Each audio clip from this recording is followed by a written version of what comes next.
شالوم شالوم شالوم بيتسب እግዚአብሔር አምላኽ ከመይ ሓዲርኩም ሓውኹም ሰላሕ አዲኔ ሎም ድማ በዝንጎ ናይ መዓልቲ ቃል ክንካፈሊና ሓቢርና ሎም እንካፈሎ ቃል አፍናን መጻኢናን ዝብል እዩ አፍናን መጻኢናን እንታይ ይረክባሉ አፍናን መጻኢናን አዝዩ ዓብርክብ ኣለዎ ስለዚ ሎሚ ስለ አፍናን መጻኢናን አሞንጎ ክልቲኦም ዘሎ ርክብ እንታይ ምዃኑ ክንርኢና ንመጻኢና ዋና ቀረብኡ አፍና እዩ ንአፍና ድማ ዋና ቀረብኡ መጻኢና እዩ መጽሐፍ ቅዱስ ማርቆስ ምዕራፍ 11 ከምዚ ይብል ዝኾነ ይኹን እቲ ዝብሎ ከም ዝኸውን ንዝቕጽል ህይወቱ ከም ዝኸውን ዝኣምን እምበር ብልቡ ዘይዋላወል ነዚ ኸረንተን ሲእካ ናብ ባሕሪ ጣሓል እንተበሎ ንዕኡ ከም ዝኾነሉ ብሓቂ እብለኩም ኣለኹ ዘገርም ነገር እዩ ዝኾነ ይኹን ኢሉ እቲ ዝብሎስ ከም ዝኾነሉ ሪኹም ዝቕጽሉ ኣብ ህይወትና ዝኾኑልና ሎሚ ከም እንብሎ እዮም ዝኾኑልና ስለዚ ሎሚ እንብሎ ጽባሕ ከም እንኾነልና ክንኣምን ይግበአና ኢሉ መጽሐፍ ቅዱስ ንምንታይ ተተባሃለ ዝመጽእ ዘሎ ጽባሕና ናይ ሎሚ ቃልና ውጽኢት እዩ ናይ ሎሚ ቃል አፍና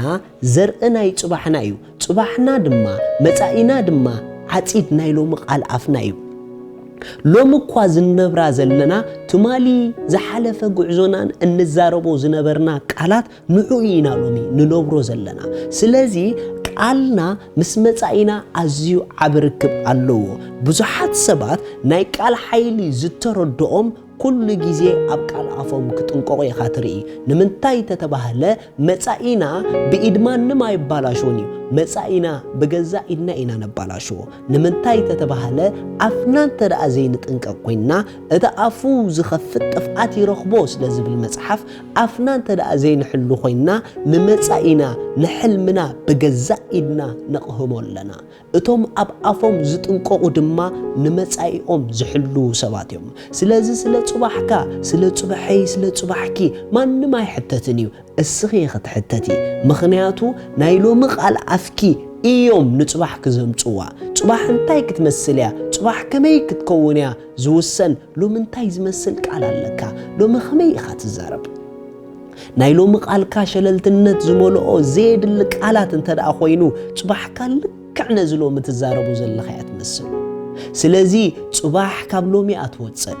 ሎሚ ካብ ትማሊ ኣወፅያ ተሓንቲ መዓልቲ ነታ ሓንቲ መዓልቲ ፍልጠት ትሕልፈላ ኢሉ ሪኢኹም ሎሚ ዝተዛረብካዮ ዘረባ ንጽባሕካ ሓሊፉ ሰሪሕልካ ክጸንሕ እዩ ስለዚ ጽባቐ መጻኢኻ ኣብ ኣፍካ እዩ ዘሎ እሞ ንጽባሕካ ከምድላይካ ጸባቢቕካ ኣብ ኣፍካ ክሰርሓ ትኽእል ኢኻ ሰናይ ነገር ጽቡቕ ነገር ዓወት ክብሪ ካብ ምዝራብ ኣይንጉደል ንምንታይ ተተባሃለ መጽሓፍ ምሳሌ 18 ክዛረብ ከሎ ከምኡ ኢሉ ሞትን ህይወትን ኣብ ስልጣን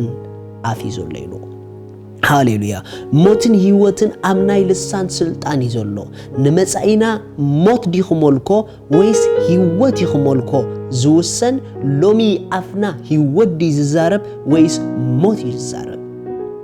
ንምንታይና ኣይሓልፈልናን እንዳበልና ንማርር ንምንታይና ናተይ ነገር እንዳበልና ንማርር ንምንታይና ንመጻኢና ብናይ ሎሚ ናተይ ነገር ዝብል ቃላትና ነባላሽዎ ካብ ኣፍካ ዝወፅእ ቃል ከምቲ ዝበልካዮ ኮይኑ ሓሊፉ ምስራሕ ጥራሕ ይስርሑ ስለዚ ህይወትን ሞትን ስልጣኖም በኣፍካ እዮም ዝገልጹ እሞ ንጽባሕካ ህይወት ምዝራእ ኣጸቢቕካ ሎሚ ተላመድ መጽሐፍ ቅዱስ ቀዳማይ ጴጥሮስ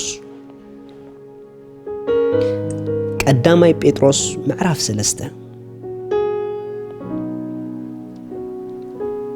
ቀዳማይ ጴጥሮስ ምዕራፍ 3 ካብ ጥቕሲ 10 ክሳብ 12 ኣዒንቲ እግዚኣብሔር ሲ ናብ ጻድቃኔን ዝርያ ኣእዛኑ ናብ ጸሎቶሜን ገጽ እግዚኣብሔር ግና ነቶም ገበርቲ እከይ ይጻረሮም እዩሞ እቲ ህይወት ዝፈቱ እቲ ህይወት ክፈቱ ጽቡቓት መዓልትታት ከኣ ክርኢ ዝደሊ ልሳኑ ካብ ክፉእ ከናፍሩ እንተንኰል ከይዛረብ ይኸልክል ካብ እከይ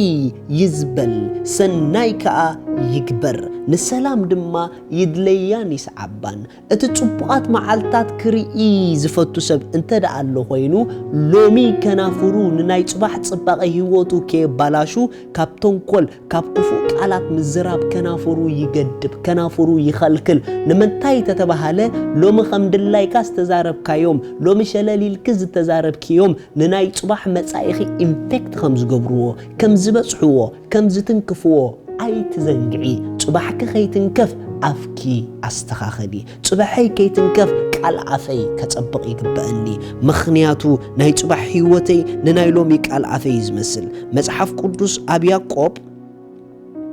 كم زبل قال الله يعقوب معرف 3 كاب حدا أحواتي زقدد فردي كمن نقبل فليتكم بزحات ممهاران أي تخونو كلاتنا ببزح نجر نسحتنا مو حدا بقال زي سحت نطلو نسو نبزولو سقو كلو قمزخل بقعسب أيو إنه أب أفراس ما انتك إزوزنا إلنا لقام نقبرو لو مالونا نبزولو سقو بقو إنا النقنعو إنه مراخب دما كندزا عبيت خنسنسي ببرتوع نفاسات إنا تخب كبا نبتفقد مراحي زدلي بنئشتو سكان إين زكانعا كم أدما لسان نئشتو أكال إيامو بعاب نجر تمكح إنه نئشتي حوي نخندي عبدور زيتا ندد كم تفرس نابيك خيدي زوسن بتبقى فزولو لقام زخوانا كم تمركب نابيك تساخد كيديا زوسن بتان إشتي سكان كم زخوانا هيوات سبدما نابيك تيخبل مساي زوسن بقال عفيو لكع كم تنئشتي حوي نبزولو دور تبالاشو نئشتي قالنا نبزح مصاينا كبالاشي خاليو نمصاينا بسناي قالنا نحلوو نصبقو نعقبو محلاو صباح ابلوميو لوم دما اب افكيو سلازي صباحي صباحنا صباحكم اب افنا يا زلا نكناخنا نصبقا شالوم